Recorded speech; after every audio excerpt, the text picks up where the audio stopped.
The royal summons arrived at dawn, sealed with bloodwax and bearing the ancestral mark of the Highland Council. 3 wolves circling a crown of thorns. Ailsa stood in the stone corridor of Dunrath Keep, her fingers trembling as she broke the seal, already knowing what words would condemn her before her eyes could read them. By order of Alpha Gregor MacTavish, bearer of the forbidden lineage and sovereign of the Northern Pax, you are summoned to answer for crimes of treason against Pax sovereignty. Your presence is demanded at the Judgment Stone before the Council of Elders. Failure to appear will be considered admission of guilt. Your ancestral rights are hereby suspended pending investigation. The parchment fell from her hands like a dead bird. 3 years. 3 years she had given him everything. Her loyalty, her body, her soul bound to his in the ancient bloodright that could never be undone. 3 years since she had knelt before the council and taken her oath as his chosen mate, speaking the words that made her Luna of the Highland territories. And now he summoned her like a criminal. The corridor tilted. Stone walls that had sheltered her through countless nights now felt like a tomb closing in.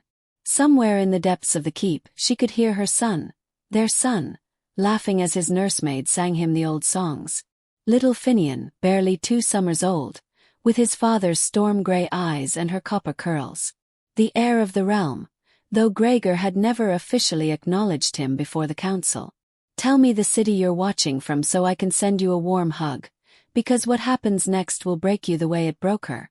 Ailsa pressed her palm against the cold stone, steadying herself. She had survived worse than a royal summons. She had survived the purging of Clan Drummond, when her entire family was slaughtered for refusing to bend the knee to the new pack order. She had survived being the last of her line, marked with the forbidden lineage that branded her both dangerous and desired. But this was different. This was Gregor, the man who had found her half dead in the snow 3 winters past, who had carried her bleeding body back to his keep and nursed her back to life with his own hands. The man who had defied his council to claim her as mate, who had traced the old symbols across her skin during their bonding ceremony and whispered that she was his salvation, his destiny written in the stars. The man who was now calling her a traitor. Footsteps echoed from the eastern wing, the heavy, measured tread of the pack guard. They were coming for her. Course they were. A royal summons was merely a formality. The real message was in what remained unspoken. You will come or you will be dragged. Ailsa straightened her spine, lifting her chin with the pride of a bloodline that stretched back 7 centuries. If Gregor wanted her before his council, she would go. But she would go as the Luna she had been made, not as a cowering criminal. She turned toward the great hall, her footsteps ringing against stone worn smooth by generations of Highland wolves. The morning light slanted through arrow-slit windows, painting everything in shades of gray and gold. In the distance, the mountains rose like ancient sentinels, their peaks crowned with snow that never melted, even in the height of summer. Those mountains had witnessed the rise and fall of kingdoms. They would witness this too. The great hall was already filled when she entered. Every elder, every pack alpha from the surrounding territories, every wolf of standing who could claim ancestral right to observe council proceedings. The air reeked of tension and barely suppressed violence. Pack politics were always a blood sport, but today the scent of it was overwhelming. They had gathered like carrion birds to watch her fall. At the center of it all, seated upon the high chair carved from a single massive oak, sat Gregor. He didn't look at her. That was the first cut, the one that sliced deeper than any blade. His eyes remained fixed on the council table before him, his jaw carved from granite, his massive frame radiating the cold authority of an alpha who had never lost a challenge. He wore the formal regalia of his station, the wolf pelt cloak that marked him as sovereign, the ancient torque of twisted silver around his throat, the crown of iron thorns that no MacTavish had worn in 3 generations. He had dressed for an execution.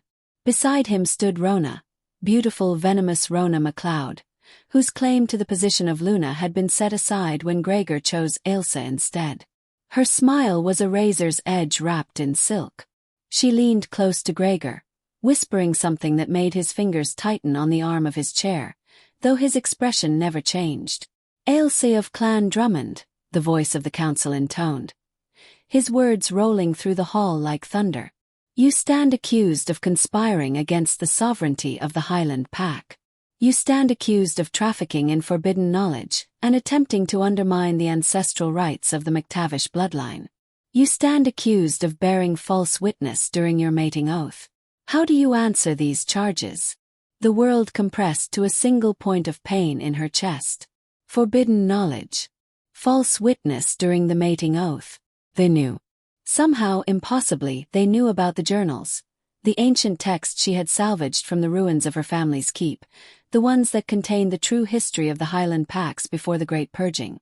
The history that revealed the McTavish claim to sovereignty wasn't ancestral right at all, but built on massacre and stolen bloodlines.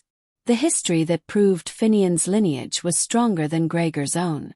I answer that these charges are lies, Ailsa said, her voice steady though her heart was fracturing. I have committed no treason, have violated no oath. I am Luna of this pack by bloodright and sacred bond, and I demand to know who brings these accusations against me. I do. Gregor's voice cut through the hall like a blade through flesh. He rose from the high chair, and for the first time since she had entered, he looked at her. Those storm-gray eyes that had once held nothing but hunger and devotion now reflected only ice. The bond between them, that sacred, unbreakable tether that should have let her feel his emotions as clearly as her own, was silent. As though he had somehow severed it, though every law of pack magic said such a thing was impossible. You kept secrets from me, Ailsa, he said, and his voice was terrible in its quietness. You hid your true purpose. You used our bond to gain access to the inner sanctum of my family's power, and you stole from me. I stole nothing, she whispered, but her voice cracked on the lie. She had taken the journals. She had studied them in secret, piecing together the truth of what had happened during the purging. She had done it to protect Finnian, to understand the forces that might one day try to destroy him simply for existing, for carrying the bloodlines that should have been wiped out 70 years ago. But to Gregor it would look like betrayal. You took texts from the sealed vault, Gregor continued, descending from the dais with predatory grace. Texts forbidden by council decree. Texts that contained knowledge of the old ways. Ways that were outlawed for the safety of all packs. He stopped 3 paces from her. Close enough that she could see the muscle jumping in his jaw. Close enough that she should have been able to sense something, anything, through their bond. Nothing. You read them, he said.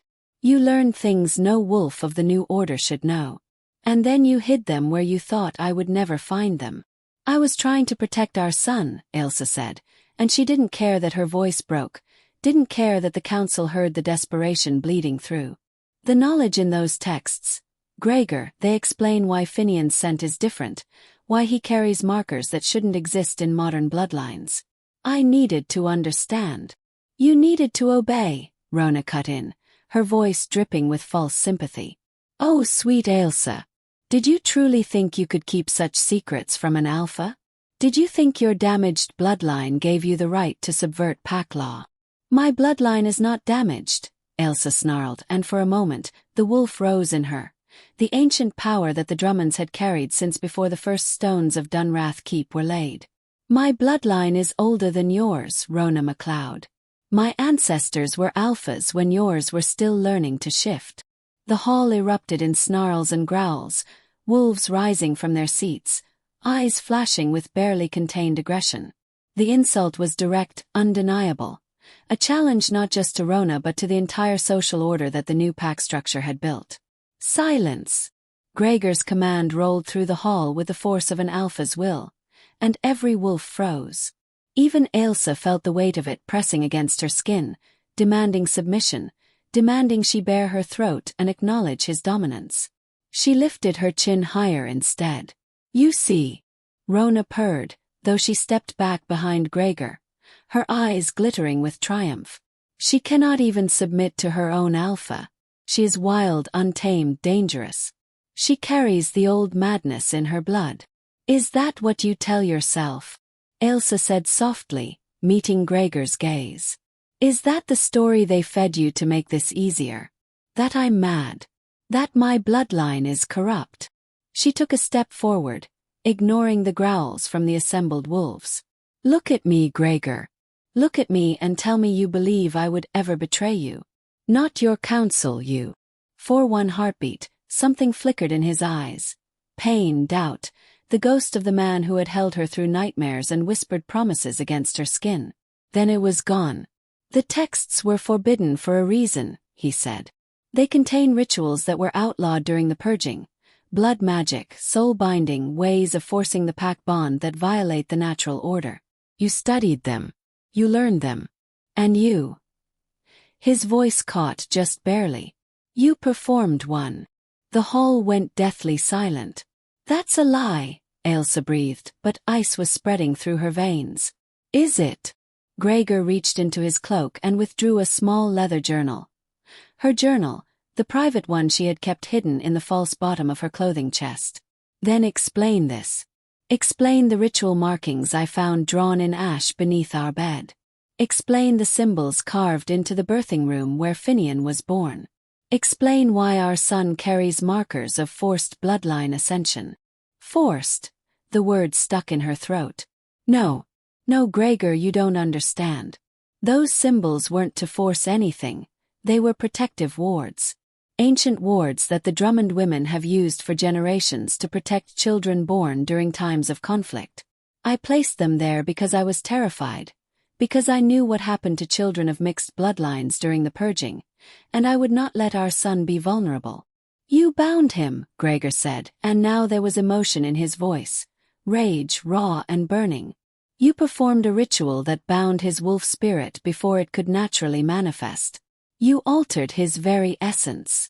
I protected him, Ailsa shouted, and the words echoed off stone walls. I gave him the armor he would need to survive in a world that murders children for having the wrong ancestry. Yes, I used the old knowledge. Yes, I performed rites that your precious council outlawed. And I would do it again, Gregor. I would do it 1,000 times because he is my son, and I will not apologize for keeping him safe. Even if it meant lying to me. Gregor's voice dropped to something deadly. Even if it meant violating the most sacred trust between mates. You performed blood magic on my heir without my knowledge or consent. That is not protection, Ailsa. That is violation. That is motherhood, she snarled. That is what you do when your mate is too blind to see the danger circling his own hall. When was the last time you asked about the scent markers some of your trusted advisors carry, Gregor? When was the last time you questioned why half your council pushes for changes to succession law that would conveniently exclude children of uncertain lineage? They want Finnian dead. They have wanted him dead since the moment I carried him from the birthing chamber. And you were so caught up in playing the enlightened Alpha, so determined to prove you were different from the tyrants who came before, that you couldn't see the coup forming right beneath your nose. The words hung in the air like poison. Gregor's face had gone pale, then flushed with fury. You accuse my council. I accuse Rhona, Ailsa said flatly, turning to face the other woman. I accuse the wolf who has spent 3 years whispering in your ear, who has undermined every decision I've made as Luna, who has slowly, methodically turned you against me while positioning herself as the logical alternative. Tell me, Rhona, when did you find my journal? When did you bring it to him? And what did you promise him in return for setting me aside? Rhona's smile was brilliant and terrible. I promised him nothing. I simply showed him the truth, that he had taken a viper to his bed, that the woman he had broken tradition to claim was using him to advance her own bloodline's claim to power. That everything, the love, the devotion, the pretty words, was manipulation from the very beginning. Liar, Ailsa whispered, but the word had no force behind it. Because she could see it now, could see how neatly she had been trapped. Every act of protection could be reframed as manipulation. Every secret kept could be called betrayal. Every use of the old knowledge could be painted as dark magic and forbidden conspiracy. And Gregor, proud Gregor, who had built his reputation on being the alpha who chose merit over bloodline, who broke with tradition to pursue love. He could not afford to look like a fool. Could not afford to admit he had been deceived. His authority, his entire rule, rested on his judgment being sound. So he had to believe she had betrayed him. The alternative was admitting he had been played by Rhona, and that would destroy him. "I loved you," Ailsa said quietly, looking at Gregor. "Whatever you choose to believe, whatever story they've convinced you of, I need you to know that. Everything I did to protect what we built together. Our son. Pack. The future we were supposed to share. The pack you were using me to control," Gregor said, but his voice was hollow now, mechanical. "The future where your bloodline would rise again through Finnian, using my name and position as cover." "Is that what you truly think?" Ailsa felt something breaking inside her, something that had nothing to do with pack bonds or magical oaths. "That I spread my legs for you 3 years ago with some grand scheme already in mind? That I whispered I loved you while plotting to use our child as a pawn? I was dying when you found me, Gregor. My entire clan had been slaughtered. I had nothing. No plan, no hope, nothing but grief and the will to survive one more day. You gave me a reason to keep breathing. You gave me a home. You gave me a son. And now you're telling me it was all, what? Conspiracy. A manipulation. You tell me," Gregor said. "You're the one who kept secrets. Because you made it clear I had to." The words exploded from her. 3 years of careful silence finally breaking. "Do you think I didn't notice the way your council looked at me? The way they questioned every decision, every suggestion, every breath I took as your Luna?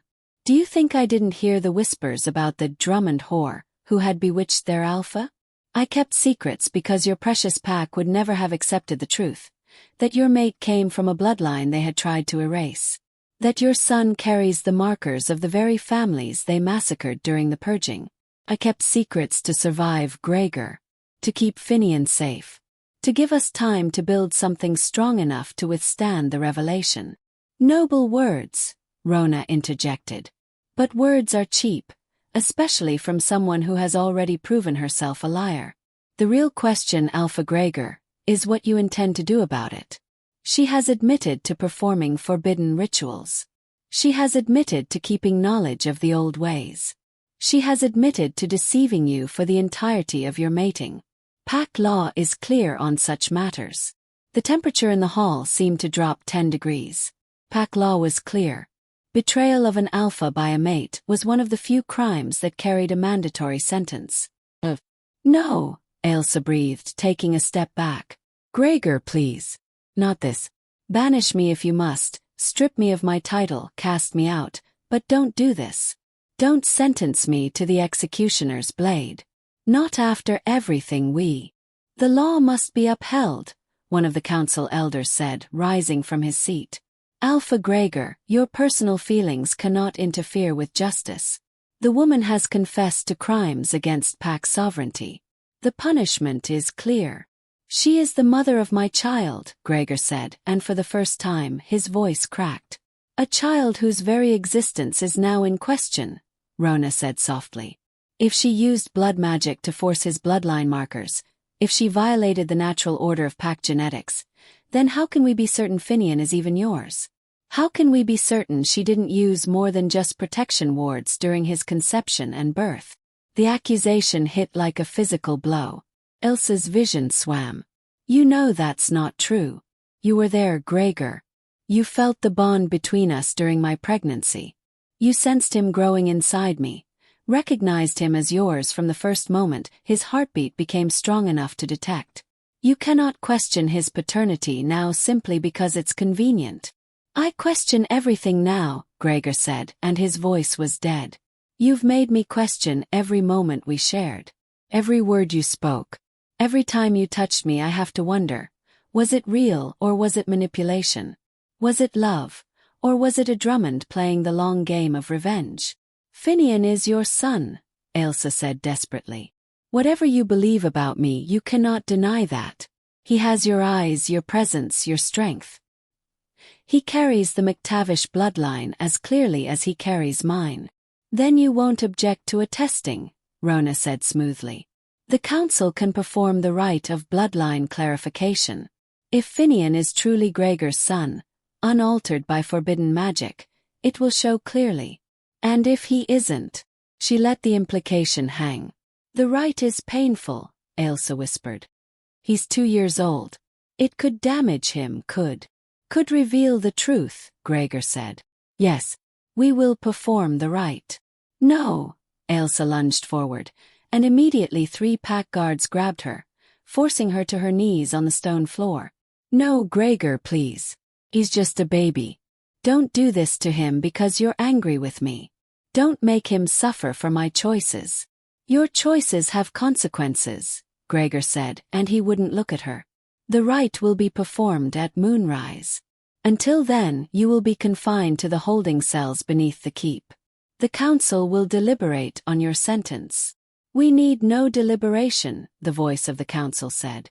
She has confessed to the crimes. Pack law demands. I am still Alpha here, Gregor snarled, and the force of his will made every wolf in the hall drop their eyes. The council will deliberate. I will hear arguments for and against. And at dawn tomorrow I will render judgment.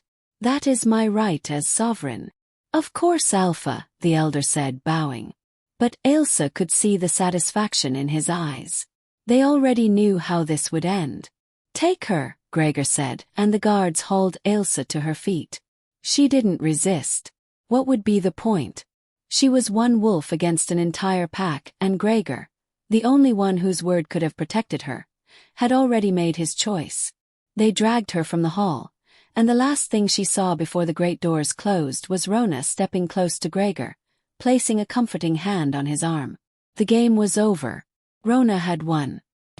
The holding cells beneath Dunrath Keep were older than the castle itself, natural caves carved wider by centuries of use, fitted with iron bars and heavy locks that could hold even an alpha in full frenzy. Ailsa was thrown into the deepest cell, the one traditionally reserved for traitors awaiting execution. The irony wasn't lost on her. The guards left without a word, taking their torches with them. Darkness swallowed the cell whole, broken only by the faint glow of luminescent moss growing in the cracks of the ancient stone. Ailsa pressed her back against the wall and slid down until she was sitting on the damp floor. Her hands were shaking. Her entire body was shaking. This couldn't be happening. Except it was. It was happening with the terrible inevitability of a nightmare that had been waiting to unfold since the moment she had agreed to be Gregor's mate. She should have known better. Should have understood that peace was an illusion, that safety was a lie told to children. The Highland pacts had been forged in blood and maintained through violence for centuries. The purging had taught everyone that there was no room for divided loyalties, no tolerance for bloodlines that threatened the established order. And she, foolish, hopeful Ailsa, had believed she could somehow be the exception. Time passed in strange, liquid fashion in the darkness. Minutes. Hours. She had no way to know. The only sound was the distant drip of water somewhere in the cave system, and her own ragged breathing. She thought about Finnian. God's Finnian. Her baby boy who laughed at everything, who was just learning to shift his hands into paws, who called her Mama in that sweet, high voice that made her heart overflow. What would they tell him? How would they explain why his mother was gone? Would they tell him anything at all? Or would they simply erase her, the way the purging had erased so many families? In the generations to come, would anyone even remember that Ailsa of Clan Drummond had existed? The thought made her want to scream, but she bit down on it. She would not give them the satisfaction of hearing her break. Footsteps echoed down the corridor, lighter than the guards, deliberate and unhurried. Luna, course. The victor always came to gloat. Torchlight preceded the woman herself, painting dancing shadows on stone walls. Rhona stopped outside the cell, studying Ailsa with the expression of someone examining an interesting insect. You look terrible, she said pleasantly. Then again, impending execution does that to a person. Did you come here just to mock me? Ailsa asked tiredly. Because if so, you've wasted a trip. I'm not interested in your triumph. Oh, this isn't about triumph, Rhona said, settling herself gracefully on a stone bench across from the cell. This is about making sure you understand exactly how thoroughly you've lost. You see, I need you to know, really know, that everything you built has been destroyed. Your position, your reputation, your mate, your son. All of it gone. And it was so easy, Ailsa. So ridiculously easy. You lied to him, Ailsa said flatly. You twisted everything I did to make it look like betrayal. I presented facts, Rhona corrected. The journals were real. The ritual markings were real. The blood magic you performed on Finnian was real. I didn't have to lie, sweet thing. I just had to frame the truth in a way that made Gregor see what he needed to see. That I was using him. That you were a threat, Rhona said. There's a difference. You could have loved him. Probably did, in your pathetic way. But that doesn't change what you are. A Drummond. A carrier of bloodlines that were supposed to be extinguished. Your very existence is a threat to the order we've built over 3 generations. The order built on massacre and stolen power, Ailsa said. Yes, I read the histories. I know what really happened during the purging. The McTavishes weren't defending the pack from dangerous radicals. They were eliminating anyone whose bloodline claim to sovereignty was stronger than their own. And it worked beautifully, Rhona said with a smile. For 70 years we've had stability. A clear hierarchy based on strength and merit rather than ancient bloodlines and mystical nonsense. But then Gregor, soft, romantic Gregor, decided to break with tradition. Decided that love mattered more than political alliance. Decided that he could take a mate from a destroyed clan without consequences. He loved me, Ailsa whispered. He loved the idea of you, Rhona corrected. The tragic survivor, the last of her line, the beauty rising from ashes. It was a good story. Romantic. He got to play the hero saving the damsel. And you were smart enough to play the part perfectly. Grateful, devoted. Just vulnerable enough to make him feel strong and needed. That's not. But stories end, Ailsa. And when they do, reality intrudes. The reality that you were always going to be a problem. The reality that any child of yours would carry bloodline markers that would raise uncomfortable questions. The reality that eventually, someone would figure out what you really were and what your son represents. He represents hope, Ailsa said fiercely. He represents a future where bloodlines can mix without violence, where the old families and the new can find peace. He represents chaos, Rhona interrupted. A child carrying markers from the forbidden bloodlines, raised in the heart of McTavish power. That's not hope, darling. That's a time bomb. In 10 years, 15, he would have been old enough to understand what he is. Old enough to start asking questions about his ancestry, about why his mother's family was destroyed. Old enough to become a rallying point for every wolf who resents the current order. So you decided to eliminate the threat. I decided to protect the pack, Rhona said. Which is what a true Luna does. Not fall in love with the Alpha and let sentiment cloud her judgment.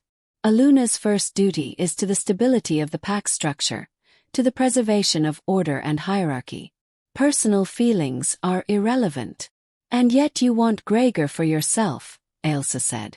Don't pretend this was just about pack stability, Rhona. You want him. You've always wanted him. And you couldn't stand that he chose me instead. For the first time, something dark flickered across Rhona's face. I was the logical choice, she said quietly. MacLeod and McTavish united. 2 of the strongest families in the Highlands, joining through blood and bond. It would have been perfect. Instead, he chose a traumatized refugee with a dangerous bloodline and more secrets than sense. Because he loved me, Ailsa repeated. Whatever happens tomorrow, whatever you've convinced him of, that was real. What we had was real. Was it? Rhona leaned forward, her smile returning. Then why was it so easy to break? Why did he believe me when I presented the evidence? Why did he look at you in that hall today with nothing but cold judgment in his eyes? Because you've spent 3 years poisoning him against me, Ailsa said. 3 years of subtle suggestions, careful doubt, strategic questioning. You played the long game and you played it well. Congratulations. You won. I did, Rhona agreed. And tomorrow morning, when Gregor renders his judgment, I'll be standing beside him as he sentences you to death. And then, after a suitable mourning period, I'll comfort him through his grief. Help him understand that what happened was necessary, that you gave him no choice. And slowly, carefully, I'll position myself as the natural replacement. The Luna who can give him what you never could. Stability, pure bloodlines, a mate his council approves of. And Finnian? Ailsa asked, her voice breaking. What happens to my son? Rhona's smile turned to ice. The rite of bloodline clarification will show exactly what I've designed it to show. That his markers are aberrant, potentially dangerous, the result of forbidden magic corrupting natural pack genetics. The council will recommend he be placed in isolation until his wolf fully manifests and can be properly assessed. And if, during that isolation, something were to happen, she shrugged delicately. Well, unstable bloodlines sometimes fail to survive to adulthood. Tragic, but not unprecedented. You would murder a child, Ailsa breathed. A 2-year-old baby. I would eliminate a threat to pack stability, Rhona corrected. There's a difference. One is emotional, messy, personal. The other is simply necessary. Ailsa lunged at the bars, and for a moment, she wasn't the composed Luna she had trained herself to be. She was pure, feral rage. A mother who would tear the world apart to protect her child. I will kill you, she snarled. I swear by every ancestor whose blood runs in my veins, by every Drummond who died for having the wrong lineage. I will find a way to kill you for this. No, you won't, Rhona said calmly, standing and brushing dust from her gown. You'll die tomorrow morning on the judgment stone, and Finnian will follow you into darkness within the year. And in 2 years' time, I'll be Luna of the Highland territories, and no one will even remember your name. She turned to leave, then paused. Oh, and Ailsa, Gregor asked me to tell you something. He said. She pretended to consider. He said he wishes he had never found you that day in the snow. That he wishes he had left you there to die, because it would have saved everyone, including you, a lot of pain. The words hit like arrows, each one finding its mark with precision. He didn't say that, Ailsa whispered. Didn't he? Rhona's smile was radiant with cruelty. Sleep well, Drummond. It's the last night you'll ever have. The torchlight faded up the corridor, taking Rhona with it, and Ailsa was left alone in the darkness with words that cut deeper than any blade. He wishes he had never found you. She sank to the floor, pressing her hands over her mouth to muffle the sound of sobbing. 'Cause she could believe it. After everything that had happened, after the way he had looked at her in the hall, after the cold judgment in his voice, she could believe that he regretted ever loving her. The bond between them was still silent, still dead, which meant he had somehow severed it, or worse, it had never been real at all. Perhaps the blood rite had been flawed from the beginning, corrupted by her Drummond heritage. Perhaps they had never truly been mates, just two wolves playing at a connection that didn't exist. The thought was more devastating than the knowledge of her impending execution. Hours passed. The luminescent moss slowly brightened, then dimmed again, the cave's way of marking time, responding to the light cycle high above. Dawn must be approaching. Ailsa stood, forcing her legs to support her weight. She was going to die today. She would die standing.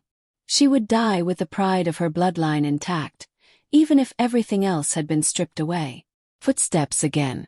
But these were heavy, guard boots, multiple sets of them. They were coming for her.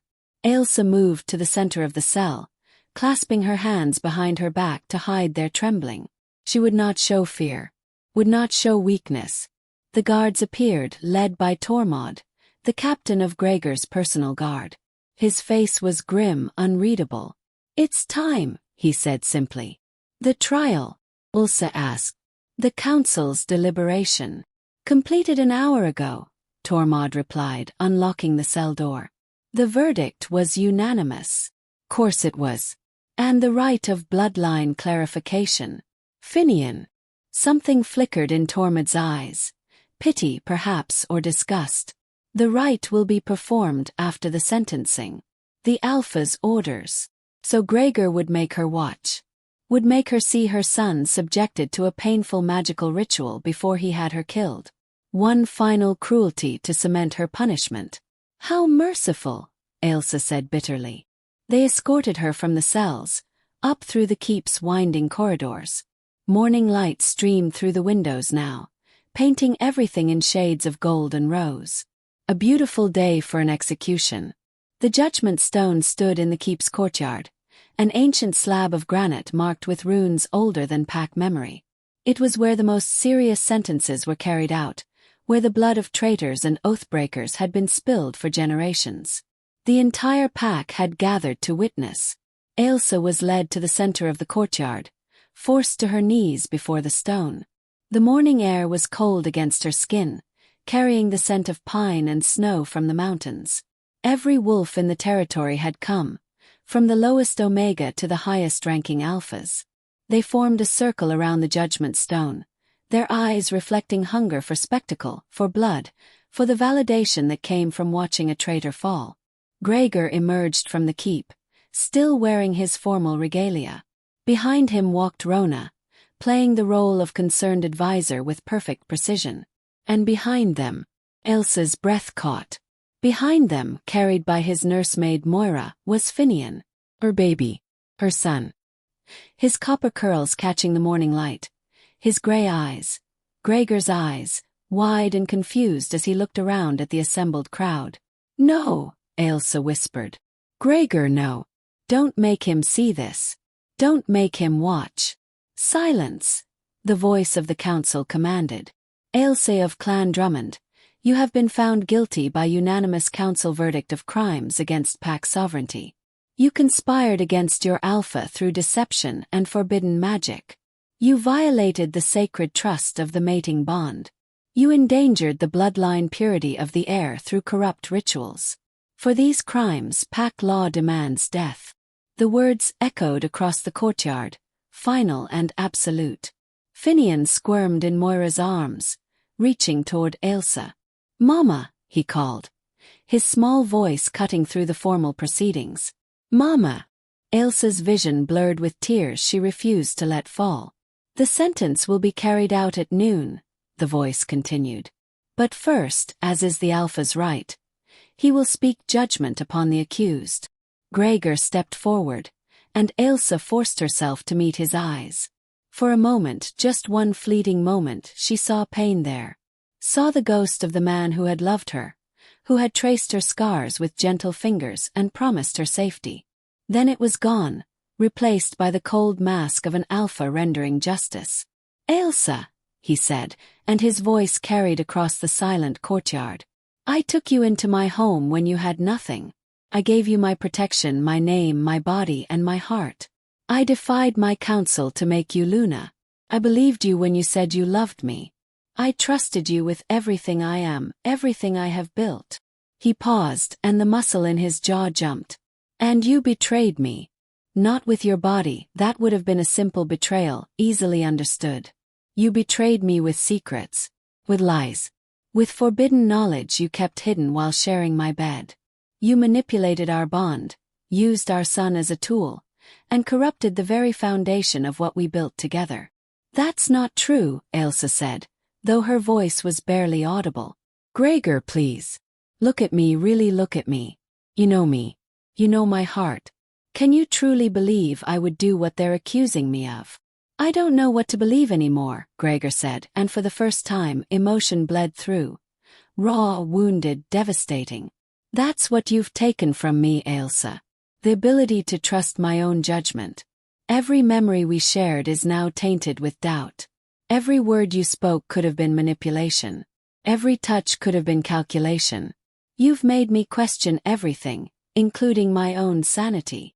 "Then question this," Ailsa said desperately, pushing herself to her feet despite the guard's attempts to force her back down. "Question why Rhona suddenly found my journal after 3 years of searching. Question why these accusations came now, just when Finnian is old enough to start showing his true strength. Question who benefits from my death, Gregor. Who becomes Luna if I'm gone. Do not make this about Rhona," Gregor snapped. This is about you and your choices. Is it? Ailsa looked past him to where Rhona stood, her expression perfectly composed. Or is this about a coup so subtle you never saw it coming? Rhona wanted you from the beginning. She wanted to be Luna. And when you chose me instead, she didn't give up, she just changed tactics. 3 years, Gregor. 3 years of poisoning your mind against me, of undermining every decision I made, of waiting for the perfect moment to strike. And you handed her that moment when you gave her access to investigate my private chambers. The investigation was justified, Gregor said, but there was uncertainty creeping into his voice now. The council had received reports. Reports from whom? Ailsa pressed. Who exactly reported that I was keeping forbidden texts? Who suggested that Finnian's bloodline markers were suspicious? Who has been whispering in your ear for 3 years that I wasn't fit to be Luna? Gregor's eyes flickered to Rhona, just for a moment. Don't, Rhona said sharply, stepping forward. Don't let her manipulate you again, Gregor. This is exactly what she does. Turns attention away from her own crimes by making accusations against others. The evidence against her is overwhelming. The journals are real. The ritual markings are real. Her confession is real. I confess to protecting my son, Ailsa said. Not to betraying my mate. The law makes no distinction, the voice of the council interjected. Forbidden magic is forbidden magic, regardless of intent. The sentence stands. Then let me speak to my son, Ailsa said, turning back to Gregor. Before you kill me, let me hold him one more time. Me say goodbye. Please, Gregor. Whatever you think I've done, whatever you believe about me. He's innocent. He's 2 years old. He deserves to have a memory of his mother beyond watching her execution. Gregor's face was stone, but his hands were clenched into fists. No, he said finally. It would only confuse him.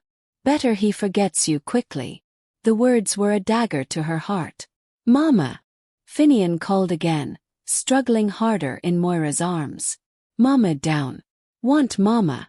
Ailsa took a step toward him, and immediately 4 guards grabbed her, forcing her back. Please, she begged, and she didn't care that the entire pack could see her break, didn't care that she was giving them the spectacle they craved. Please, Gregor. 5 minutes. Just 5 minutes with my son. The answer is no, Gregor said, and his voice was flat, dead. Moira, take the boy back inside. He doesn't need to see this. No. Finnian shrieked, and suddenly his small hands shifted, tiny claws extending as his wolf spirit surged in response to his distress. It was too early, far too early for a child his age to have that kind of control. The courtyard erupted in gasps and whispers. See, Rhona said triumphantly. See what her corruption has done. That's not natural development. That's forced manifestation, the result of her blood magic. The child is dangerous. He's scared, Ailsa snarled. He's a baby who's scared and confused, and his wolf is responding to his emotions. That's normal. At 2 years old, one of the council elders challenged. No child manifests claws at 2 years old unless they've been tampered with, or unless they carry exceptionally strong bloodlines, Ailsa shot back. Bloodlines that your precious council tried to eliminate 70 years ago because they threatened your power structure. The courtyard erupted in chaos. Snarls, shouts, wolves rising to their feet in challenge and defense. Enough! Gregor roared, and the force of his alpha command crashed over them all like a physical wave. The wolves dropped back, but the tension remained, crackling in the air like lightning about to strike. Gregor turned to Moira. Take Finnian inside. Now.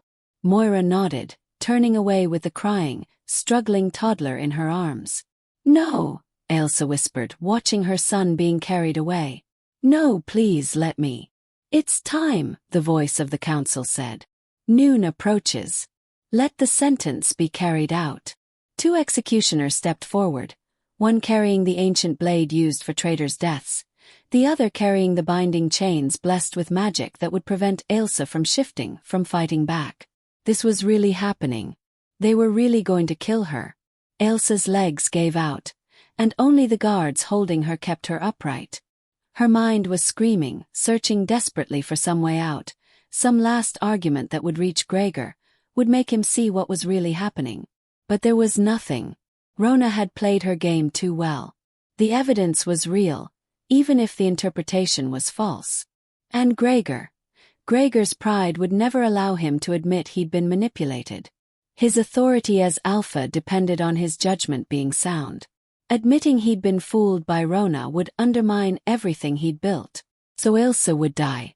And Finnian would be next, killed slowly through isolation and accidental incidents that no one would question too closely. The executioners forced her to kneel at the judgment stone, chaining her wrists to iron rings set into the granite. The metal burned against her skin, blessed iron, anathema to wolf kind. She couldn't shift, couldn't access her wolf strength, couldn't do anything but kneel and wait for the blade to fall. "Does the condemned have any final words?" the voice of the council asked. Ailsa lifted her head, looking directly at Gregor. "I loved you," she said simply. "That's all I want you to remember. Not the accusations, not the suspicions, not whatever story Rhona has convinced you of. Just that I loved you. Truly. Completely. And if you ever discover the truth, if you ever realize what really happened here today, I forgive you." Gregor's face cracked, just for a moment. His eyes glistened with moisture that might have been tears. Then he looked away. "Proceed," he said hoarsely. The executioner raised the blade, positioning himself behind Ailsa. The crowd leaned forward, eager to see justice done, to see the traitor punished. Ailsa closed her eyes. She thought of Finnian's laugh. His small hands gripping her fingers as he learned to walk. The way he sang nonsense songs to himself while playing with his carved wolves. The sweetness of his baby scent, all milk and honey and home. She hoped he would be happy. She hoped someone would tell him his mother had loved him. The blade began its descent. "Mama!" The shriek cut through the courtyard like a bolt of lightning. Ailsa's eyes snapped open. Finnian had somehow escaped Moira's grip. The toddler was running. No, crawling with supernatural speed on all fours. His small form already half-shifted in a way that should have been impossible for his age. His eyes glowed with alpha gold light, power radiating from him in waves that made every wolf in the courtyard step back instinctively. "Mama!" he screamed again, and the word carried command, carried authority, carried something ancient and terrible that recognized no law but love. The executioner froze, the blade stopping inches from Ailsa's neck as Finnian's power crashed into him like a physical force. The child reached his mother, throwing his small arms around her neck, burying his face against her shoulder.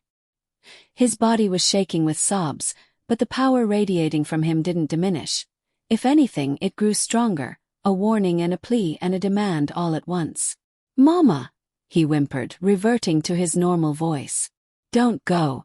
Don't leave Finn. Please, Mama." The courtyard was utterly silent. Every wolf could feel it, the raw, undeniable strength of Finnian's bloodline. This wasn't corrupted magic or forced manifestation. This was pure ancient power asserting itself in response to mortal threat. This was exactly what the old bloodlines had carried before the purging, the kind of strength that had made them legendary. And terrifying. Ailsa wrapped her chained arms around her son as best she could, pressing her face into his copper curls. "It's okay, baby," she whispered, even though it wasn't, even though nothing would ever be okay again. "It's okay. Mama's here."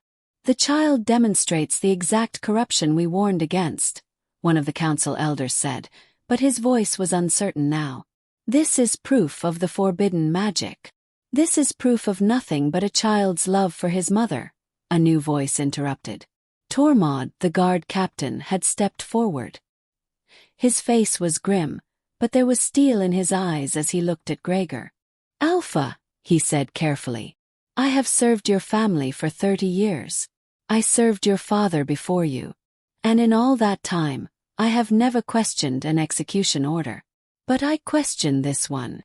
"Captain," Gregor said warningly. "That child," Tormod continued, pointing at Finnian, is displaying the power of true Alpha bloodline. Not corrupted. Not manufactured. True. The kind of strength that only appears in bloodlines that have carried sovereignty for centuries. And his mother. He looked at Ailsa. She performed protection wards on him. Wards that have been used by Highland mothers since before the keeps were built.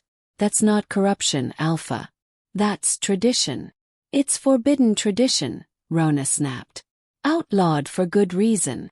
Outlawed because it was used by the families your ancestors massacred, Tormod said bluntly. Let's not pretend the purging was about protecting the pack from dangerous magic. It was about eliminating bloodlines that threatened the McTavish and MacLeod claims to sovereignty. The courtyard erupted again, this time with real dissent. Wolves who had been silent were now speaking, questioning, challenging the narrative that had held for 3 generations. This is sedition, the voice of the council declared. Captain Tormod, stand down immediately. No, Gregor said quietly. Everyone froze. Gregor was staring at Finnian, at the power radiating from his son, at the way every wolf in the courtyard could feel the child's strength despite his age. That's my son, Gregor said, and his voice was filled with wonder and horror. That's really my son. I can feel his bloodline. It's not corrupted. It's not manufactured. It's. He looked at Ailsa, and for the first time since the trial began, she saw recognition in his eyes. It's stronger than mine. Of course it is, Ailsa said softly. He carries both our bloodlines, Gregor. McTavish and Drummond, united. That's what I was trying to protect. That's why I used the old wards. Because I knew that if anyone realized how powerful he would become, they would see him as a threat. He is a threat, Rhona said desperately. Can't you see? A child with that kind of power, carrying the forbidden bloodlines. He'll grow up to challenge the entire pack structure. He'll destabilize everything we've built. Or he'll unite it, Tormod said. The way the old stories say the first Highland king did, before the clans splintered into rival packs. Those are fairy tales, Rhona snarled. Are they? Gregor asked quietly. He stepped closer to the judgment stone, kneeling so he was eye level with Finnian. The boy looked at him, tears streaming down his small face, arms still wrapped protectively around his mother. He called for her, Gregor said almost to himself. The blade was falling, and he called for his mother with alpha command in his voice. That's not something that can be manufactured or forced. That's instinct. That's. His voice broke. That's love. He reached out slowly, and Finnian watched him with solemn gray eyes. Gregor's own eyes reflected back at him. I'm sorry, Gregor whispered, and Ailsa didn't know if he was speaking to her or to their son. I'm sorry I didn't see. I'm sorry I believed. He stopped, his jaw clenching. I'm sorry. Gregor, Rhona said urgently. Think about what you're doing. Think about your authority, your position. If you stop this execution now, you'll look weak. You'll look like an alpha who can't control his own mate. Silence, Gregor said, and though his voice was quiet, it carried absolute command. He stood, turning to face the assembled pack. I made a mistake, he said clearly. I allowed myself to be influenced by suspicion and fear. I allowed old prejudices to cloud my judgment. And I nearly killed my mate, the mother of my child, the Luna who has served this pack faithfully for 3 years, because I was too proud to see the truth. The courtyard was absolutely silent now, every wolf hanging on his words. Ailsa of Clan Drummond used old knowledge to protect our son, Gregor continued. Knowledge that was outlawed not because it was dangerous, but because it was powerful. Because it belonged to bloodlines that threatened the political order my ancestors built through violence. She kept secrets not to betray me, but to protect Finnian from those who would see his strength as a threat rather than a gift. He looked directly at Rhona. And someone very clever used my ignorance of the old ways to manipulate me into seeing betrayal where there was only a mother's love. Rhona's face had gone pale. You're making a mistake. The only mistake I made was listening to you, Gregor said coldly. For 3 years, you've been undermining Ailsa's position as Luna. For 3 years you've been poisoning my mind against her, making me doubt, making me question. And I was too blind to see it because you played to my greatest weakness, my fear of being manipulated. He turned to the council. I revoke the sentence of execution. Ailsa of Clan Drummond is innocent of all charges. Her actions were those of a protective mother, not a traitor. And anyone who continues to question her loyalty or her son's legitimacy will answer to me personally. The voice of the council rose slowly. Alpha Gregor, this is highly irregular. The verdict was unanimous. The verdict was based on manipulated evidence and 3 years of systematic poisoning, Gregor said. And it ends now.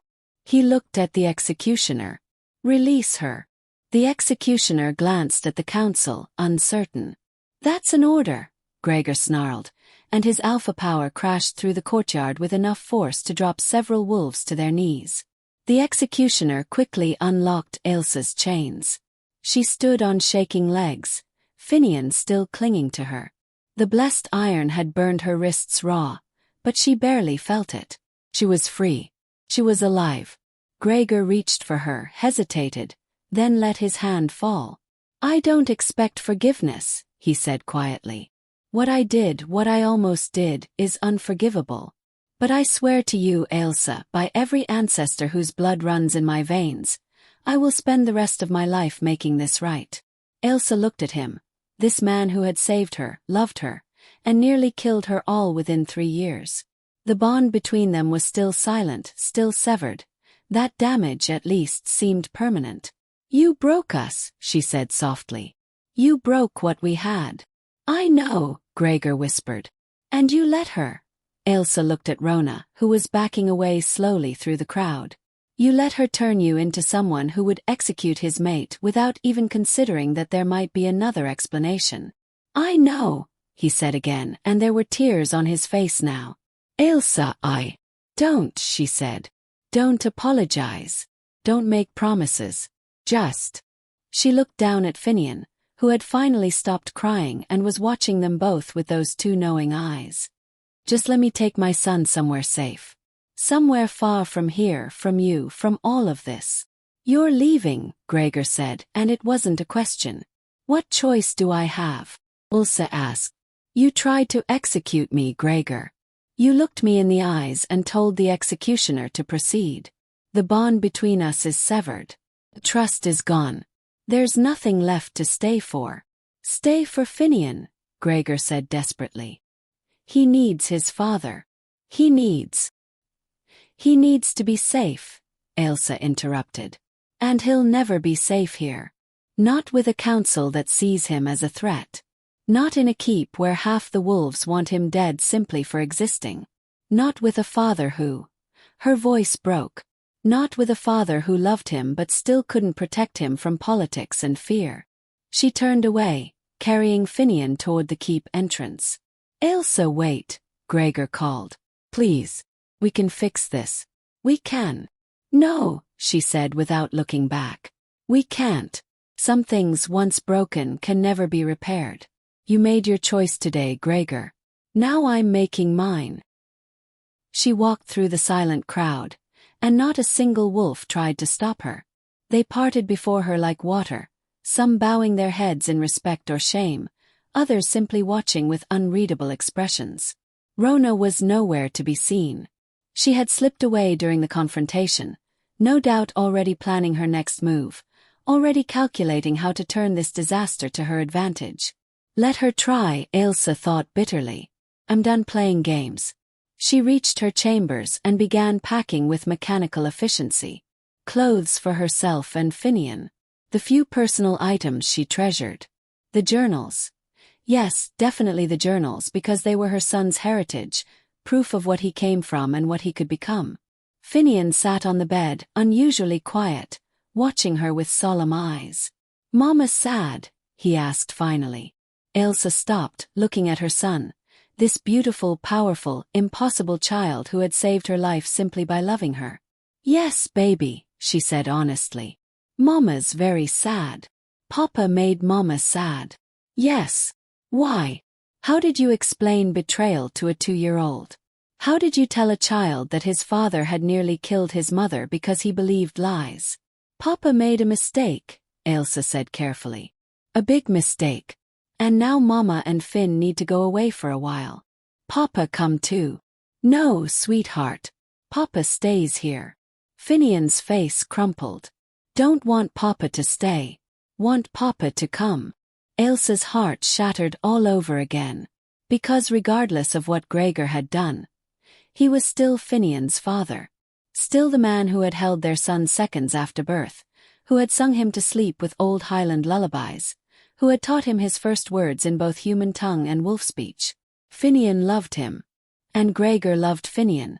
That much had been clear in his face when he'd finally seen their son's true power, finally understood what he'd almost destroyed. But love wasn't enough. Trust, once broken so completely, couldn't be mended with apologies and promises. I know, baby, Ailsa whispered, pulling Finnian into her arms. I know you want Papa. But sometimes people we love hurt us, even when they don't mean to. And when that happens, we have to protect ourselves. A knock at the door made her stiffen. Ailsa. Gregor's voice came through the heavy wood. Please. Let me talk to you. Go away, Gregor. I can't let you leave like this. You don't have a choice, she called back. I'm no longer your mate. You severed our bond. I didn't, he said urgently. Ailsa, I swear to you, I didn't sever the bond. I wouldn't know how. Just went silent. After Rhona showed me the journals, after she convinced me that everything between us had been manipulation, it just died. Ailsa froze. He hadn't severed it. That's not possible, she said slowly.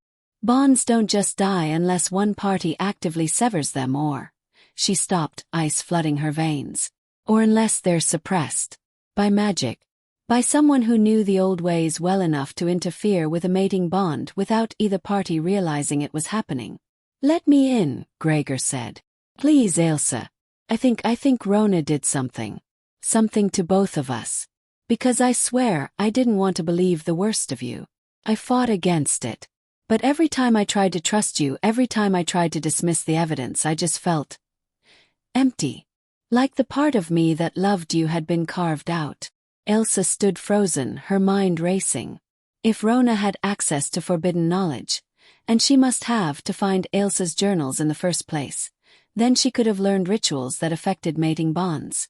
The old texts contained such things, ways to manipulate the connection between mates, to poison it slowly over time. It would explain so much. The growing distance between them over the past months. The way Gregor's trust had eroded so easily despite 3 years of devotion. The way the bond had fallen silent at precisely the moment when they needed it most. Open the door, Ailsa said quietly. The door swung open immediately. Gregor stood in the corridor, still in his formal regalia. His face haggard with grief and desperation. Tell me everything, Ailsa said. Every detail of how Rhona approached you about the journals. Every conversation you had with her about me. Everything.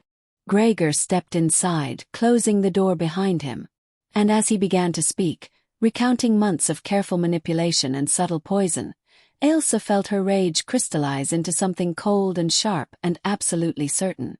Rhona hadn't just manipulated Gregor. She had used blood magic to interfere with their bond.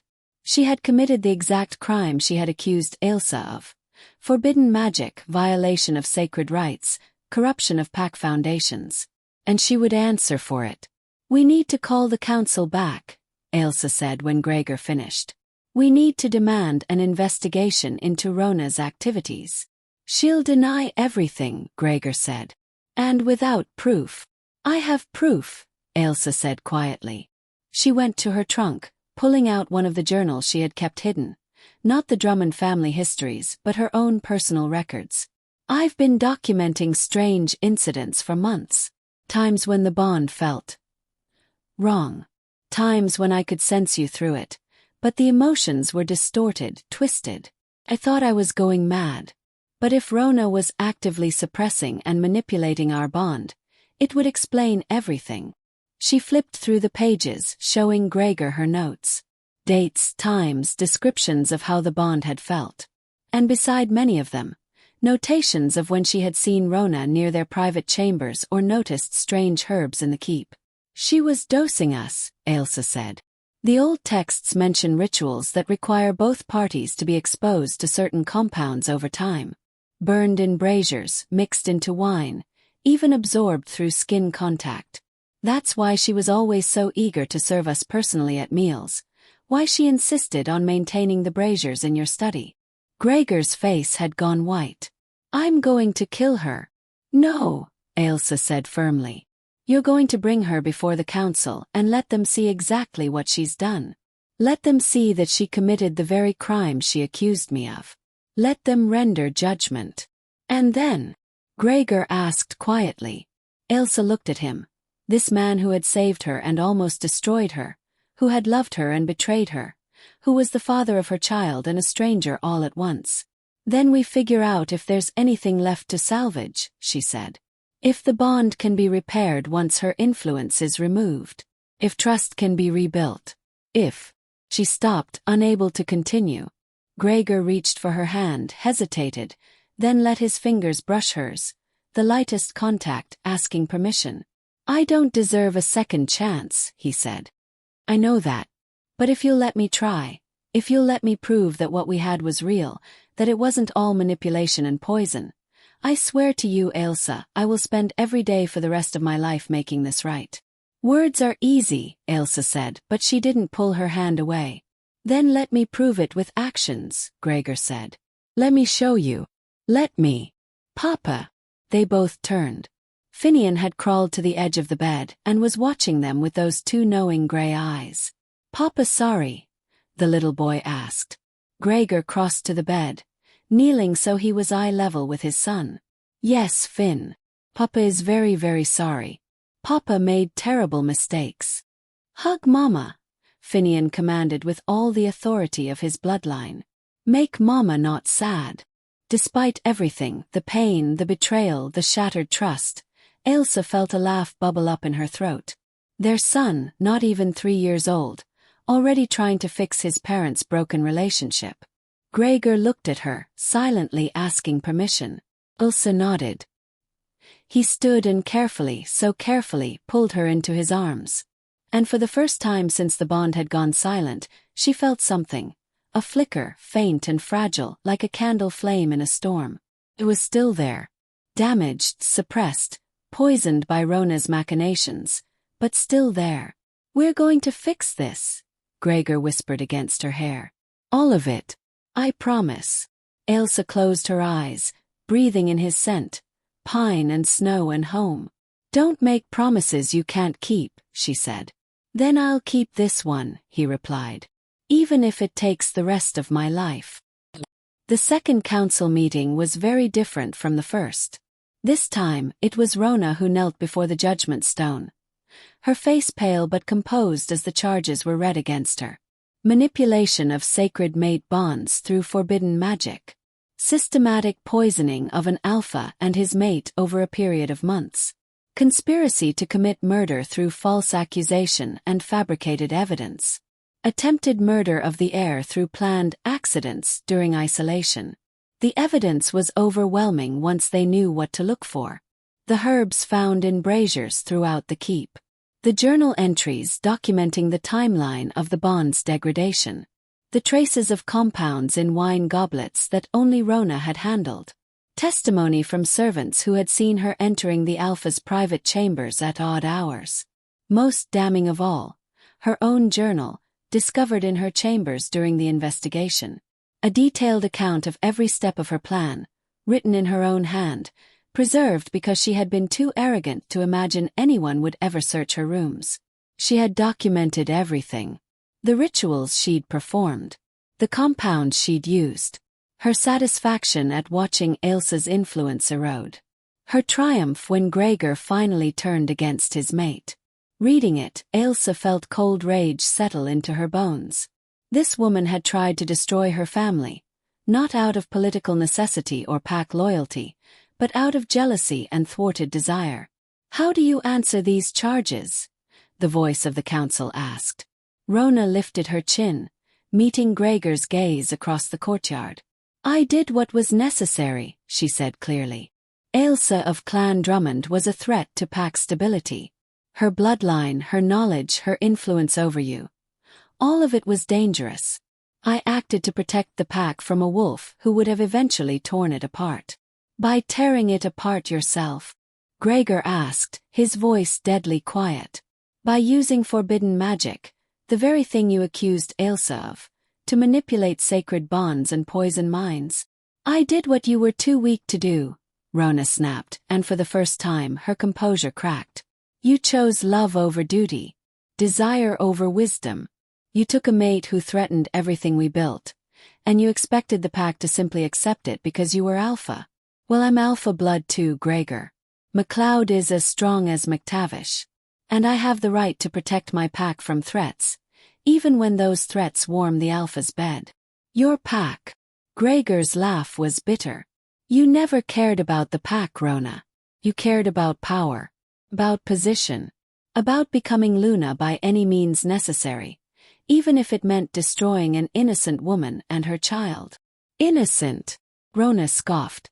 She used blood magic on your son. Protection wards, Gregor interrupted. Ancient traditions that our ancestors used for generations. The council has examined Finnian thoroughly. There is no corruption, no forced manifestation. Just natural strength from a powerful bloodline. Everything she did was to keep him safe from wolves like you. Then you're a fool, Rhona said flatly. That child will grow up to challenge you. His bloodline markers make it inevitable. In 10 years, 15 at most, he'll be strong enough to take the alpha position from you. And you're so blinded by fatherly love that you can't see the threat. The only threat is from those who see strength as something to destroy rather than nurture, Gregor said. You wanted me to fear my own son. To see him as a rival instead of an heir. That says more about you than it does about Finnian. The council members were silent, watching this confrontation play out with varying expressions of shock, satisfaction, or carefully concealed emotion. The charges are proven, the voice of the council said finally. Rhona of Clan MacLeod, you have violated the most sacred laws of pack society. You have corrupted mate bonds through forbidden magic. You have conspired to murder a Luna and her child. You have brought shame upon your bloodline and your clan. The penalty for such crimes is clear. Ailsa watched Rhona's face as the sentence was pronounced. For just a moment, she saw fear flicker in those calculating eyes. Then it was gone, replaced by cold defiance. I regret nothing, Rhona said. If I had succeeded, the pack would be stronger for it. You're all fools if you think this ends well. That child. She pointed at Finnian, who was being held by Moira at a safe distance. That child carries the bloodlines that nearly destroyed us during the Wars of Succession. His very existence will reopen old wounds, revive old grudges. In 5 years, you'll be dealing with challenges from every pack that lost family during the purging. In 10 years, there will be civil war over succession rights. I tried to prevent that. I tried to save you all from what's coming. By murdering a child, Ailsa said quietly, speaking for the first time since the trial began. You would have killed my son to prevent a war that exists only in your imagination. How does that make you better than the tyrants who ordered the purging in the first place? At least I understand that sometimes blood must be spilled to maintain order, Rhona shot back.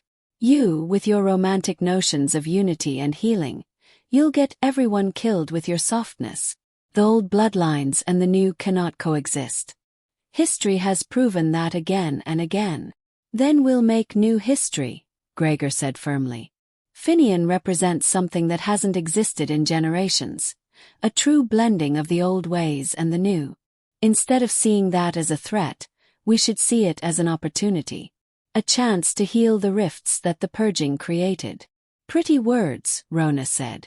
Let's see if you still believe them when the challenges start coming. When packs you've never heard of arrive demanding that Finnian prove his right to exist. When wolves whose grandparents were slaughtered during the purging demand blood payment from the McTavish line. When? Enough! The voice of the council interrupted. Your prophecies of doom do not excuse your crimes, Rhona MacLeod. The sentence stands. You will be executed at dawn tomorrow, giving you time to make peace with your ancestors and prepare your spirit for the journey beyond. Rhona laughed, a sharp, bitter sound. How merciful! More mercy than you would have shown Ailsa, had her child not intervened. Tell me, would you have given her a night to prepare her spirit? Or would the blade have fallen immediately? The silence that followed was damning. That's what I thought, Rhona said softly. So quick to condemn a Drummond, so slow to question a MacLeod. Some things never change, no matter how much you pretend they have. She was right, Ailsa realized. The council had been ready to execute her immediately, without deliberation, without mercy. But Rhona, who had committed far worse crimes, was being given time, ceremony, the full ritual of preparation. Because she was MacLeod. Because her bloodline was acceptable. Because even in death, the old prejudices held firm. I don't want her executed, Ailsa said suddenly. Every head in the courtyard turned to stare at her. What? Gregor asked, clearly confused. Ailsa, she tried to kill you. She tried to kill Finnian. I know what she did, Ailsa interrupted. And I know what she deserves. But executing her makes her a martyr. It gives credence to her warnings about old bloodlines bringing violence and disruption. It proves in a twisted way that she was right, that my presence has brought death to the Highland packs. She stepped forward, meeting Rhona's surprised gaze. I want her exiled, Ailsa continued. Stripped of her clan name, her pack bonds, her ancestral rights. Let her live, but live alone, cast out from the society she tried to manipulate. Let her spend the rest of her life knowing that she gambled everything on destroying me, and lost. That's a far crueler punishment than a quick death on the judgment stone. The courtyard erupted in debate. Some wolves agreed with Ailsa's proposal. Others insisted that only death could balance such serious crimes. The council members argued among themselves, unable to reach consensus. Gregor was watching Ailsa with an expression she couldn't quite read. You would show her mercy, he said quietly. After everything she did. Not mercy, Ailsa corrected. Justice. Rhona committed her crimes because she believed I was weak. Because she thought a Drummond couldn't survive in the modern packs. Couldn't be strong enough to be Luna. Killing her would prove her right. That violence is the only answer. Letting her live, exiled and powerless, proves that strength comes in many forms. And if she returns? One of the council elders challenged. If she gathers allies and comes back to challenge the pack? Then we deal with it, Ailsa said firmly. But I will not start my restoration as Luna by ordering an execution. Too much blood has been spilled over the generations. It's time to try something different. Gregor stepped close to her. His voice low enough that only she could hear. Are you sure about this? The pack will see it as weakness. They'll question your ability to make hard decisions. Let them, Ailsa said. I've been questioned since the day I arrived. One more challenge won't break me. Something shifted in Gregor's eyes. Respect perhaps, or the beginning of renewed trust. Very well, he said, then raised his voice to address the council. Luna Ailsa has spoken. As is her right under pack law, she may request clemency for crimes committed against her person. The council will vote on her proposal, execution or exile for Rhona MacLeod. The vote was close, but in the end, Ailsa's proposal won by a narrow margin. Rhona would live, but everything else would be stripped from her. You'll regret this, Rhona said as the guards came to take her away.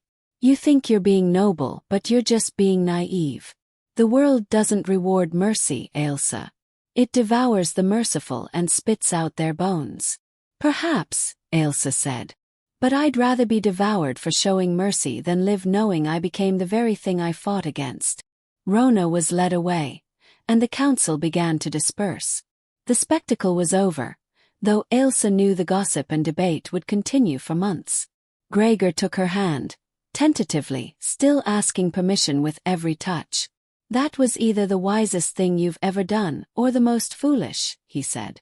"Time will tell," Ailsa replied. "The bond," Gregor said quietly. "I can feel it again. Faint but there. Can you?" Ailsa closed her eyes, searching for the connection that had once been as natural as breathing. There, a flicker like a candle flame struggling to stay lit in a harsh wind. "Yes," she whispered. "It's damaged, but it's there. Can it be healed?" "I don't know," Ailsa admitted. "The texts mention bond corruption, but the remedies are complex. It could take months, maybe years, to fully restore what Rhona destroyed." "Then we take months," Gregor said. "Years if necessary. However long it takes." "You say that now," Ailsa said, pulling her hand away.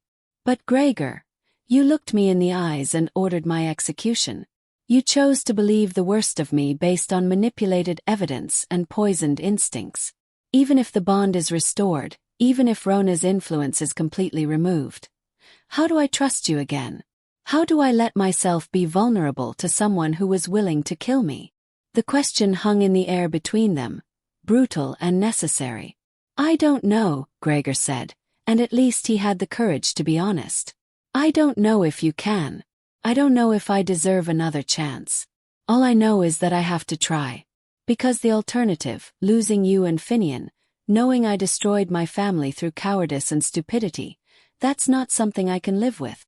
"Then prove it," Ailsa said. "Not with words. Not with grand gestures. Prove it through actions, through choices, through showing me every single day that you've learned from this.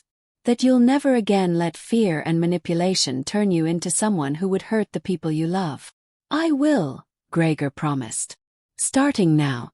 Starting with this."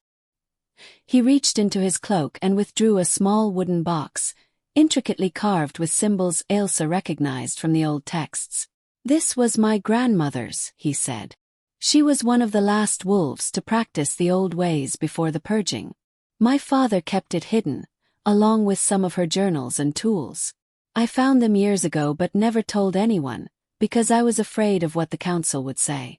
Afraid of appearing to support the forbidden practices." He opened the box, revealing carefully preserved herbs, small vials of oils, and a thin leather journal covered in tight, precise handwriting. "These are healing rituals," Gregor continued. "Specifically for bond corruption and magical poisoning. My grandmother used them to help survivors of the Wars of Succession, wolves whose bonds had been damaged by combat or dark magic. I'm giving them to you because you should have access to your own healing. You shouldn't have to depend on me or trust me to fix what was broken. You should have the power to choose your own path forward." Ailsa stared at the box, then at Gregor. This was more than an apology. This was an admission of his own hypocrisy, that he had kept forbidden knowledge secret even while condemning her for doing the same. This was vulnerability, trust, and a genuine attempt to give her agency in her own recovery. "Thank you," she said softly, taking the box. "Mama." They both turned. Finnian had escaped Moira again and was running toward them on unsteady legs. His small face split by a wide grin. "Mama and Papa," he announced triumphantly, as if he had solved a great puzzle. "Together." He crashed into Ailsa's legs, hugging them tight, then reached for Gregor with demanding arms. Gregor scooped him up, and Finnian immediately grabbed both their hands, pulling them together. "Together," he repeated firmly. "Pack." Ailsa felt tears prick her eyes.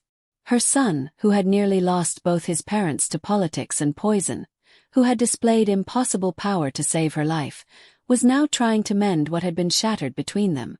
"Yes, baby," she whispered. "Pack." But even as she said it, even as she let herself lean slightly against Gregor's solid presence, she knew that the real work was just beginning. Trust, once broken so completely, couldn't be restored overnight. The bond between them would take time to heal, and even then, scars would remain. The pack was fractured, with some wolves supporting Ailsa's mercy toward Rhona and others seeing it as dangerous weakness.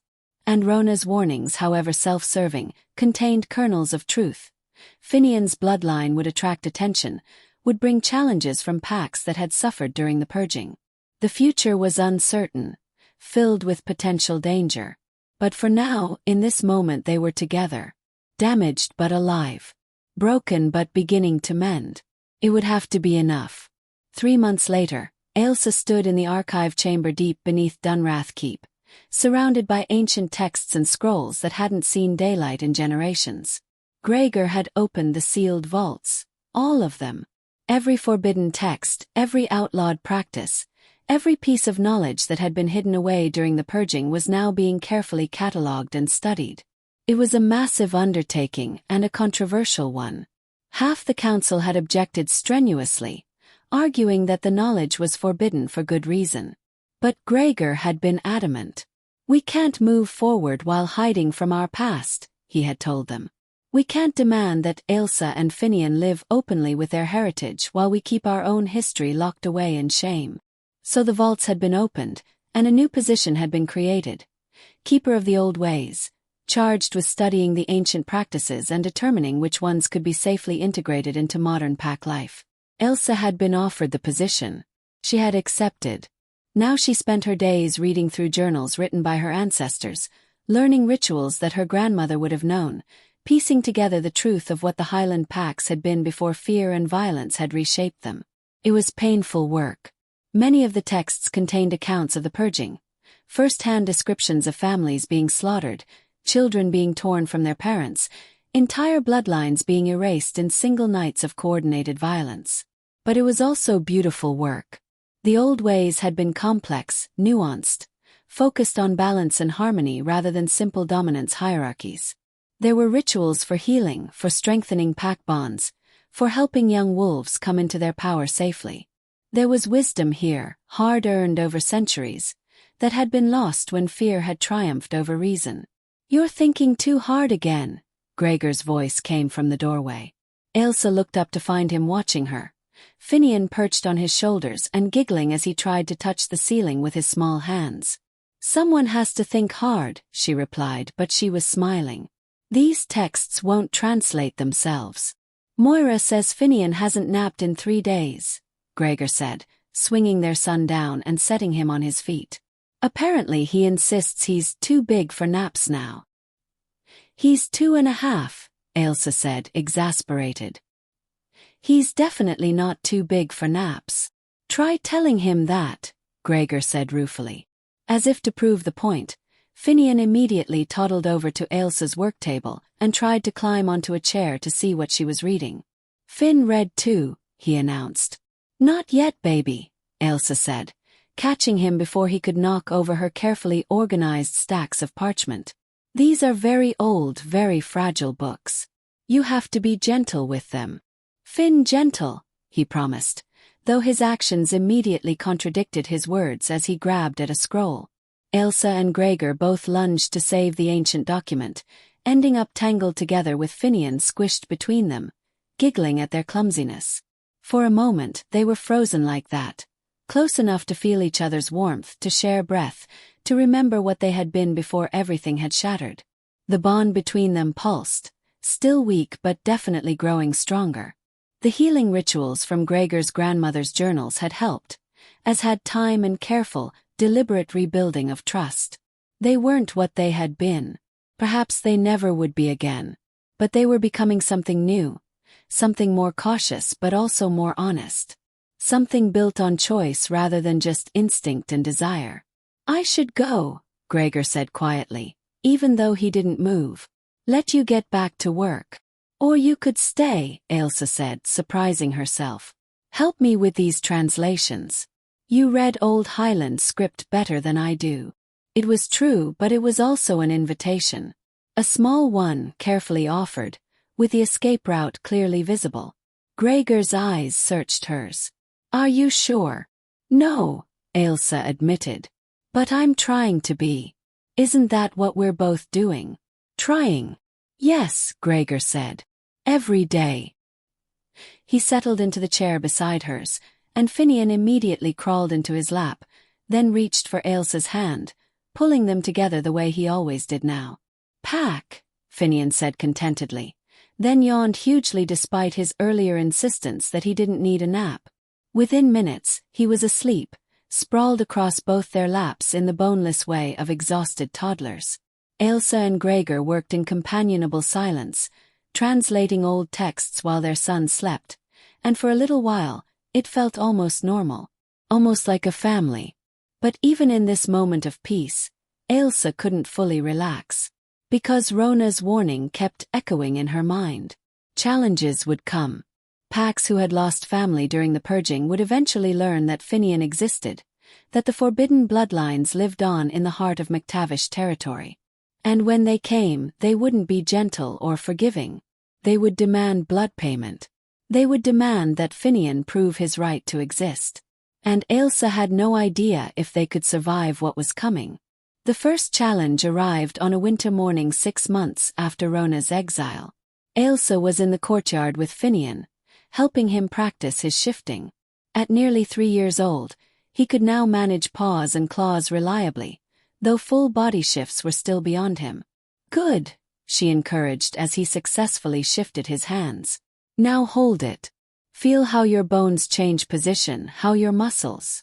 She stopped mid-sentence, her head snapping up. There were wolves approaching. A lot of them. The gates were already opening, Gregor's guards allowing the visitors entry, which meant this was an official delegation, not an attack. But the scent on the wind made Ailsa's wolf rise in warning. These were not friendly visitors. Gregor emerged from the keep, his face grim. "Take Finnian inside," he said quietly as he passed her. "Now, who are they?" "Clan Buchanan," Gregor said. "From the Eastern Territories." Ailsa's blood ran cold. The Buchanans had been one of the hardest-hit families during the purging. Nearly 3/4 of their clan had been slaughtered in a single night. Men, women, children, elders. All because they had refused to acknowledge the McTavish claim to sovereignty. And now they were here. "Inside," Gregor repeated, and this time it was an alpha command.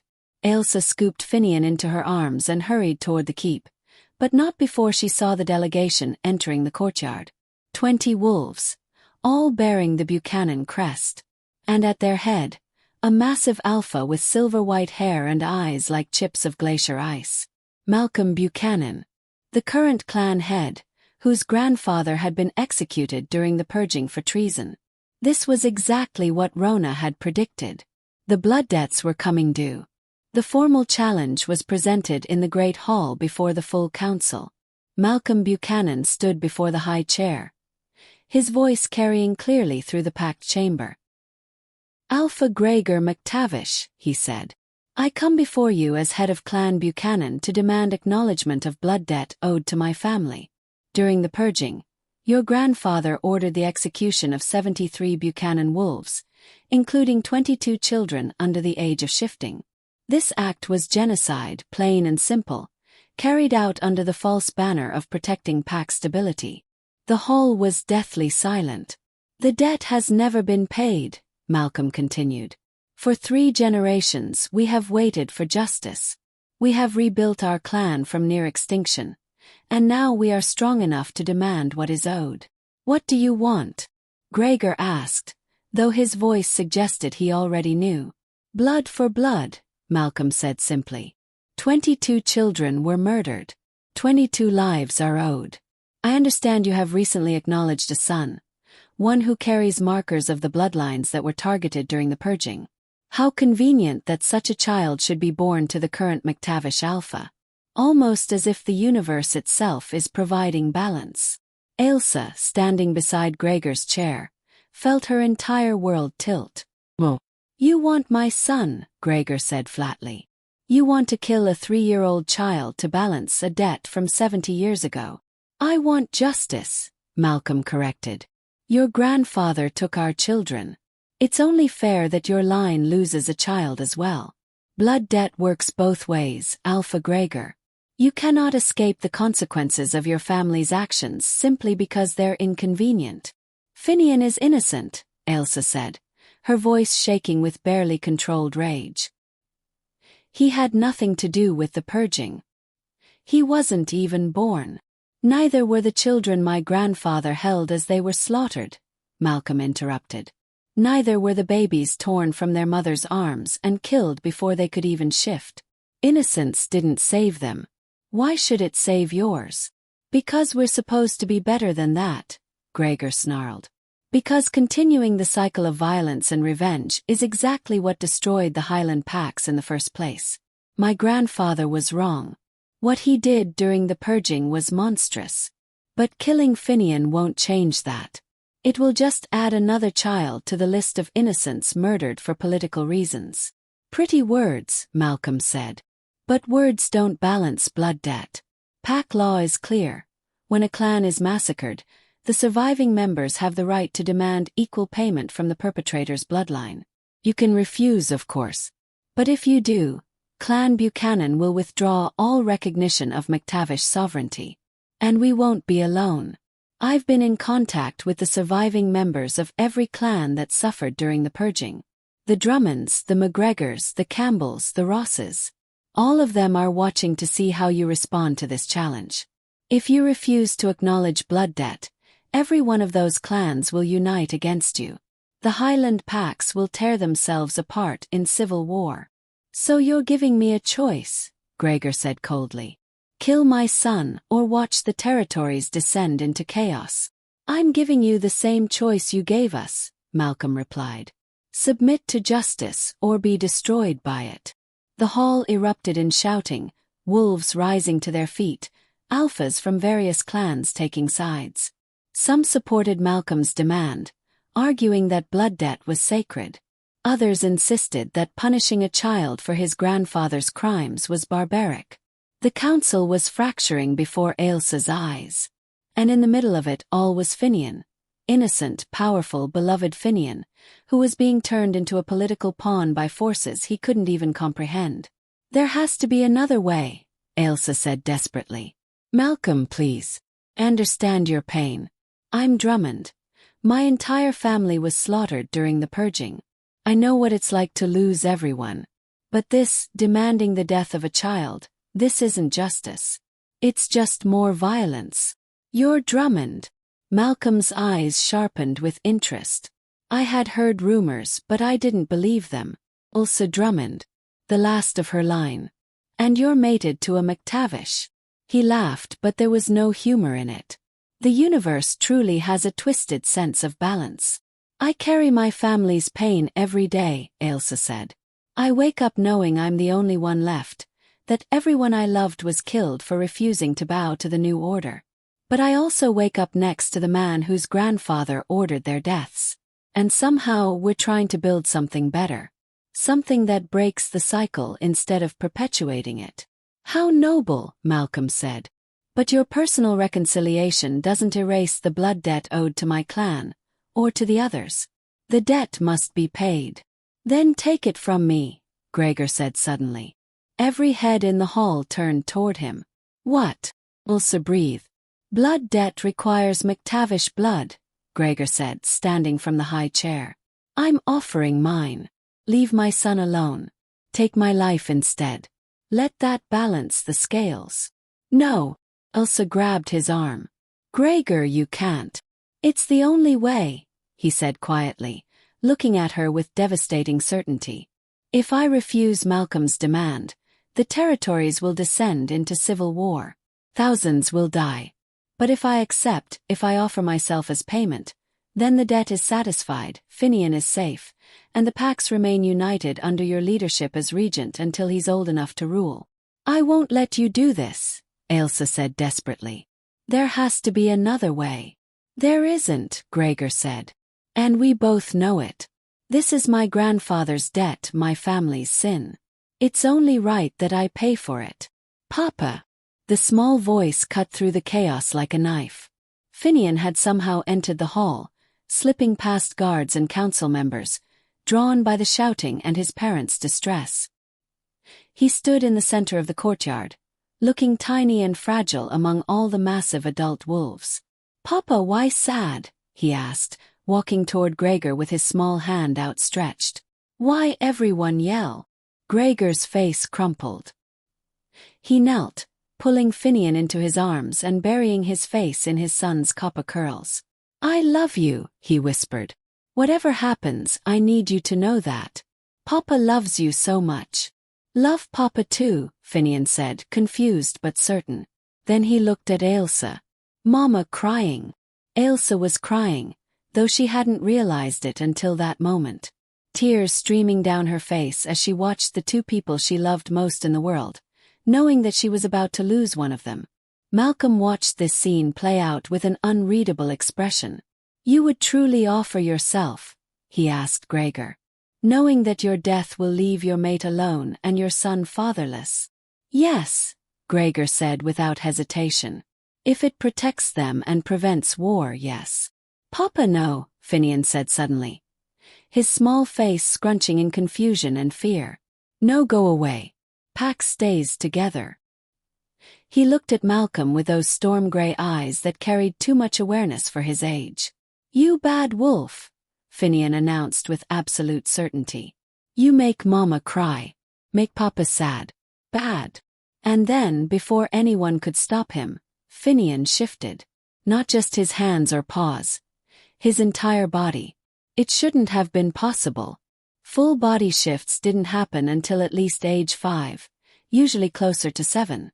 But Finnian was fear-driven and desperate, and the power of his bloodlines responded to that desperation. The shift was agonizing to watch, bones breaking and reforming, muscles tearing and rebuilding. His small body convulsing as it took on a shape it was too young to sustain. When it was over, a small wolf pup stood in the center of the hall. But not just any pup. This was a wolf who glowed with inner light, whose eyes shone with ancient power, whose very presence made every adult wolf in the hall drop their gaze in instinctive submission. This was what Finnian would become, a wolf of such undeniable strength that no one, not even the proudest Alpha, could challenge his right to rule. The pup stumbled, then collapsed, shifting back to human form and lying motionless on the cold stone floor. "Finnian!" Both Ailsa and Gregor lunged for him. He was still breathing but unconscious, his small body trembling with exhaustion and pain from a shift his body had been too young to handle. Malcolm stared at the child, his expression unreadable. "That," he said quietly, "changes things." "How?" Ailsa demanded, cradling Finnian against her chest. "He's still just a child. Still innocent. Still the strongest wolf I've seen in 50 years, Malcolm interrupted. "Stronger than you, Gregor. Stronger than me. Possibly stronger than any Alpha currently living in the Highland territories." He was quiet for a moment, considering. "The blood debt still stands. But I'm willing to propose an alternative to immediate execution." "What alternative?" Gregor asked warily. "A geas," Malcolm said. "An oath binding, enforced by the old magic. Finnian lives, but he must swear, when he comes of age, to personally hunt down and execute every wolf responsible for continuing the purging after your grandfather's initial orders. There were wolves who took the mandate further than commanded, who slaughtered entire families when they were only ordered to remove the clan leaders. Those wolves are still alive, still holding positions of power in various territories. Finnian will find them, judge them, and execute them. He becomes the instrument of justice for all the clans that were wronged." "You want to turn my son into an assassin," Ailsa said flatly. "I want to turn him into a reckoning," Malcolm corrected. "The purging left open wounds that have never healed. Survivors like me, like you, we carry that trauma every day. But we have no recourse. No way to get justice because the perpetrators are protected by their positions and their powerful allies. Finnian, with his strength and his mixed bloodlines, could do what no one else can, hold the truly guilty accountable while sparing the innocent." "And if we refuse?" Gregor asked. "Then the blood debt stands and I claim your life today," Malcolm said. "Or you can reject the debt entirely, and watch the territories descend into the civil war that everyone predicts. Those are your choices." Ailsa looked down at Finnian's unconscious form, at his small face still slack with exhaustion, at the faint golden glow that still clung to his skin even though he had shifted back. This was impossible. This was a nightmare. They couldn't agree to Malcolm's terms, couldn't bind Finnian to a life of violence and judgment before he was even old enough to understand what that meant. But they also couldn't refuse without condemning thousands to war, or Gregor to death. There was no good choice. "We need time," Ailsa said finally. "Time to consider. Time to consult with healers about whether Finnian will even survive that shift. Time to—" "You have until moonrise tomorrow," Malcolm said. "That's all the time I can give you. My clan has waited 70 years for justice. We can wait one more day. But no longer." He turned and left the hall, his delegation following. And Ailsa was left kneeling on cold stone, holding her unconscious son, while the future of the entire Highland territories hung in the balance. Gregor's hand found her shoulder, squeezing gently. "We'll find a way," he whispered. "We'll find a way to protect him." But Ailsa heard the lie in his voice. Because they both knew there was no way out of this. Not one that didn't cost them everything. And somewhere beyond the walls of Dunrath Keep, Rhona MacLeod stood in exile, watching smoke rise from the courtyard fires, a smile playing at her lips. She had warned them. She had told them that blood would be spilled, that the old wounds would tear open, that Finnian's existence would bring chaos. And she had been right. The question now was whether she would be there to pick up the pieces when everything finally shattered beyond repair, or whether she would be the one to ensure it shattered. After all, exile didn't mean powerless, just meant patient. End part 1.